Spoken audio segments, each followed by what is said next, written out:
Fudbaleri Slavije pobijedili su Sarajevo u 19. kolu Premijer Lige Bosne i Hercegovine sa 1:0. Jedini pogodak u 73. minuti dao je Spalević, ali to nije ono po čemu će se pamtiti ovaj meč.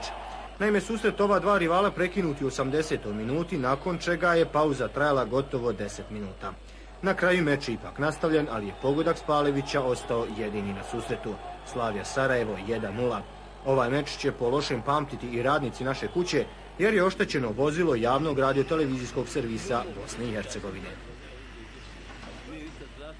Željezničar je na Grbavici savladao mostarski Zrinski sa 2:1, ali i gostima treba odati priznanje za otvorenu i korektnu igru. Prvi gol Željo je postigao u 10. minutu nakon što je Đidić oborio Pelaka u kaznenom prostoru. Upravo je Pelak bio precizan sa bijele tačke. U 28. minutu Željo je povisio svoju prednost i to ponovno udarcem sa 11 metara.